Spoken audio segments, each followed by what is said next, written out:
Collar के पास चलते हैं, उनकी भी राय लेते हैं। नमस्कार। हेलो, शायद कॉलर। हेलो, हाँ बोलिए। जी सर, कमलकांत कश्यप सर हरिद्वार से बोल रहा हूँ। थोड़ी ऊंची आवाज में बोलिए। जी सर, नमस्कार सर। हम्म। जी सर, सर हमारे महामहिम माननीय राष्ट्रपति श्रीमती प्रतिभा देवी पाटिल को मेरा प्रणाम। हाँ सर, ये अफजल गुरु जो हमारे देश में इन्होंने इतना बड़ा देशद्रोह किया, हमारी संसद के ऊपर हमला किया, इस व्यक्ति को ऐसी फांसी दी जाए जो पूरा हिंदुस्तानी, पूरा विश्व देखकर इस बारे में सोचे कि कभी हिंदुस्तान के ऊपर कोई भी गलत नजर न डाल दे। बिल्कुल। और इससे सबक हमारे देश के अंदर जितने भी भ्रष्टाचारी और देशद्रोही और भी यहाँ पर घास लगाए बैठे हुए हैं, वो भी आगे इससे अपना निर्णय तुरंत बदल दे। बिल्कुल, धन्यवाद। हम अगले कॉलर के पास भी चलेंगे। आप भी अपनी बात को रख सकते हैं। हम उसके पहले एक एमएमएस देखते हैं, क्योंकि हम एमएमएस को ज्यादा दिखाना चाहते हैं, क्योंकि एक आधुनिकता का एक ऐसा रास्ता है कि आप घर बैठे अपनी बात को वीडियो में, क्योंकि चैनल पर वीडियो की बात को एक और महत्व है। एक एमएमएस देखते हैं। अफजल गुरु ने हमारी संसद पे हमला किया था। संसद पे हमला करना हम मानते हैं कि हमारे लोकतंत्र की हत्या करने का एक प्रयास था। इस तरीके के आतंकवादियों को हम फांसी की सज़ा ज़रूर दी जानी चाहिए, और इसके लिए हमें कोशिश करनी चाहिए कि राष्ट्रपति जी के पास दबाव बनाया जाए, और जब अफजल को फांसी मिलेगी तभी उस हमले में शहीद हुए हमारे सैनिकों को सही श्रद्धांजलि, सही अर्थों में कहा जाए तो तभी सही श्रद्धांजलि दी जाएगी। कॉलर के पास चलते हैं। हेलो, नमस्कार। हेलो। हाँ नमस्कार। नमस्कार, बोलिए। हेलो। हाँ नमस्कार सर। नमस्कार। शिव कुमार बोला कुरुक्षेत्र से। हाँ बोलिए शिव कुमार जी। हाँ, ऐसे है, अफजल को फांसी दे ही देनी चाहिए, क्योंकि आज तक किसी भी राष्ट्रपति ने ऐसा नहीं किया। हाँ। और पहले जो राष्ट्रपति थे। हाँ है? बोलते रहिए आप। हाँ जी, क्यों जितने भी राष्ट्रपति हुए हैं, जो भी राष्ट्रपति होते हैं वो केंद्र सरकार की कठपुतली होते हैं। जितने भी राष्ट्रपति हुए हैं, हम कॉलर को कहेंगे कि अपने टीवी का आवाज कम रखिए, तो आप शायद ज्यादा अच्छी तरीके से बात कर पाएंगे। हम अगले एमएमएस को देखते हैं। निश्चित तौर पर राष्ट्रपति को अफजल को फांसी की सजा ही देनी चाहिए, क्योंकि जिस तरह उसने हमारे सैनिकों को बेरहमी से मारा था, उसे माफी नहीं मिलनी चाहिए और फांसी की सजा ही मिलनी चाहिए। हम देखते हैं कि अफजल के इस निर्णय पर एक स्टेटमेंट दिया था भाजपा अध्यक्ष नितिन गडकरी ने, उसके बाद बवाल भी हुआ था, लेकिन उस स्टेटमेंट में कुछ दम है, जरा देखिए। मैं कांग्रेसी नेताओं को पूछना चाहता हूं, अफजल गुरु तुम्हारा जवाई है क्या? तुम्हारी लड़की दी है क्या उसको? क्यों कृपा हो रही है उसके ऊपर? मैं कांग्रेसी नेताओं को पूछना चाहता हूं, अफजल गुरु तुम्हारा जवाई है क्या? तुम्हारी लड़की दी है क्या उसको? क्यों कृपा हो रही है उसके ऊपर? नरेंद्र मोदी ने भी अपने मोदी स्टाइल में क्या कहा इस मसले पर, देखिए।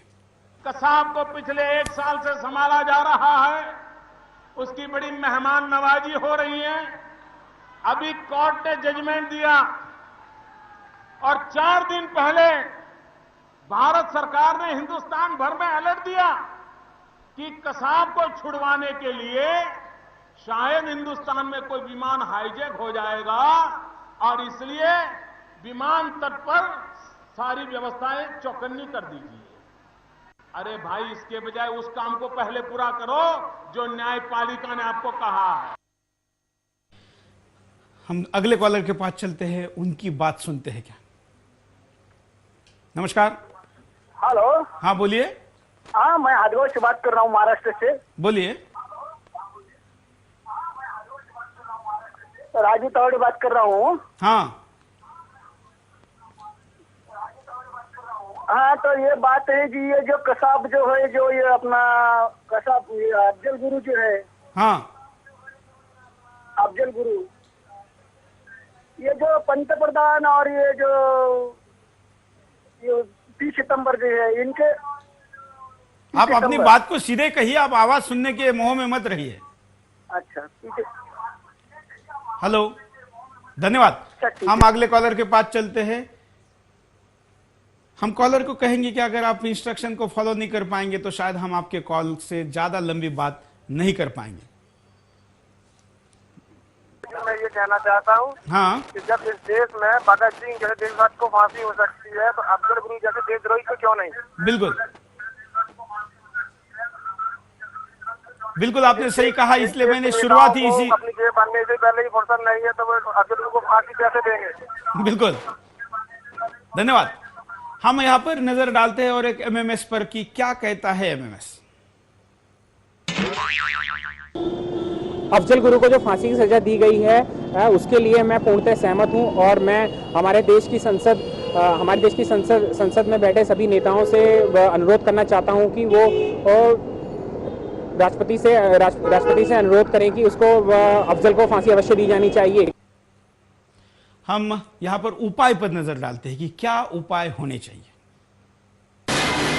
शहीदों के परिवार आगे आकर संघर्ष का नेतृत्व करें, क्योंकि इससे दूसरे लोग भी उनका साथ देंगे और राष्ट्रपति पर और भी अधिक दबाव बनेगा। सरकार वोट बैंक की राजनीति छोड़े, क्योंकि सरकार की वजह से ही अफजल की फांसी अभी तक लटकी हुई है।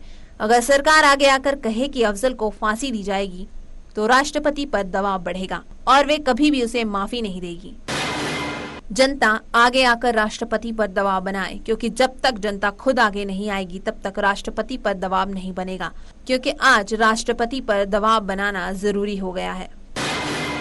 राष्ट्रपति आतंकियों की बजाय शहीदों से सहानुभूति दिखाए, क्योंकि आतंकी देश को तोड़ते हैं और वो मासूमों की जान लेते हैं। शहीदों ने ऐसे ही आतंकियों को मारकर देश की रक्षा की है, उनकी इस शहादत का सम्मान किया जाना चाहिए।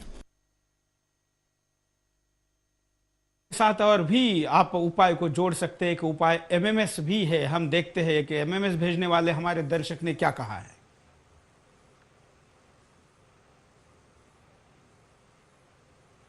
हम यहां पर एमएमएस स्क्रीन पर आपको दिखाना चाहते हैं।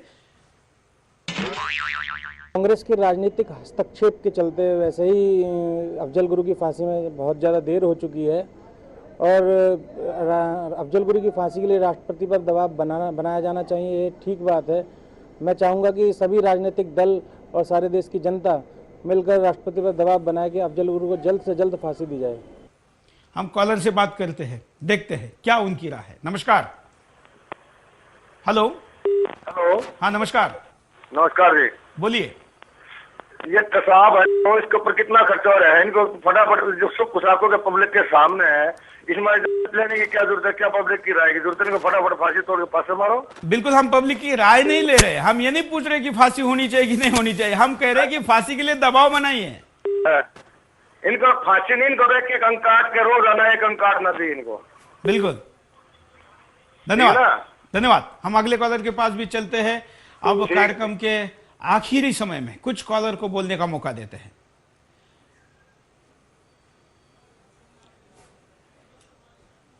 हेलो, नमस्कार। हाँ सर, मैं करण सिंह बोल रहा हूँ लखीमपुर खीरी से। हाँ बोलिए करण जी। हाँ सर, मैं ये जानना चाहता हूँ कि सरकार जो अफजल गुरु को फांसी नहीं दे रही है, हाँ। तो सर ये क्या कारण है? मैं इसके बारे में जानना चाहता हूँ। आतंकवादियों को इस तरह से वो पनाह देगी, उनका खर्चा रखेगी, सर इससे क्या? बिल्कुल, आप क्या सोचते हैं, क्या कारण, आपको क्या लगता है? सर मुझको ये लगता है जिस तरह से संसद में हमला किया गया, ऐसे तो दोषियों को बिल्कुल भी बख्शना ही नहीं चाहिए। नहीं, लेकिन क्यों बचा रही है? जो आपने सवाल पूछा कि सरकार क्यों बचा रही है, इसका कारण आप क्या समझते हैं? हाँ, जहाँ तक मैं समझ रहा हूँ तो सर वो अपना राजनीतिक वोट बैंक बढ़ाने के लिए ऐसा कर रही है। कहीं ना कहीं उस समुदाय को ज्यादा वो प्रभावित करता है, कश्मीर की घाटी को ले ले, लेकिन उसको भी न्याय को देखना चाहिए कि संसद पर, देश की सर्वोच्च संस्था पर हमला कर रहे हैं और फिर भी इसको हम रोके पड़े हैं। बिल्कुल, धन्यवाद जी। एक और कॉलर से बात करते हैं। हेलो। हेलो, नमस्कार। हेलो। हाँ बोलिए। हाँ भाई साहब, ऐसा है, जिस बारे में आप अफजल गुरु के बारे में बात कर रहे हैं ना, हाँ। इस देश की जो सरकार है ना, हाँ, वो इतनी भ्रष्ट और बेईमान, इनको तो सरदार भगत सिंह, सुभाष चंद्र बोस और लाला लाजपत राय जैसे नेता को सुधार सकते ना, लेकिन वे आज स्वर्ग में और ये नर्क में। तो हम भी नर्क में रहेंगे क्या? ये तो भाई साहब भ्रष्ट इतने है कि अन्ना जैसे देशभक्त के लिए भी है लाठी और गोली लेने के लिए तैयार है। बिल्कुल, धन्यवाद। हमने आज आपके सामने एक मुद्दे को रखा। मुद्दा देश से जुड़ा है। हम जैसे कि शुरू में ही कहा कि राष्ट्रपति को ऐसे मैटर में नहीं खींचना चाहते थे, लेकिन जब राष्ट्रपति किसी देशद्रोहियों का गला दबाने में अधिकार होते हुए भी हाथ पीछे खींच रही है, तो हमको हाथ और मुंह जबान आगे करने की जरूरत महसूस हुई। हम आशा करते हैं कि राष्ट्रपति इसको व्यक्तिगत ना लेकर एक राष्ट्रहित की मांग की आवाज के तौर पर लेगी, और इस आवाज को, जिस आवाज में हर एक कॉलर ने जम्मू कश्मीर से भी कॉल करके अपनी बात को रखा है और मांग की है केवल फांसी, फांसी और फांसी, शायद देश की इस आवाज को तुरंत सुनकर तुरंत ये निर्णय होता है तो इससे बड़ी रक्षाबंधन पर राष्ट्र रक्षा की पहल नहीं होगी। और हम पूरे आजादी ऐसा नहीं मानते, कुछ आजादी इस आजादी के दिन पर जरूर महसूस करेंगे। आज के लिए इतना ही। जय हिंद।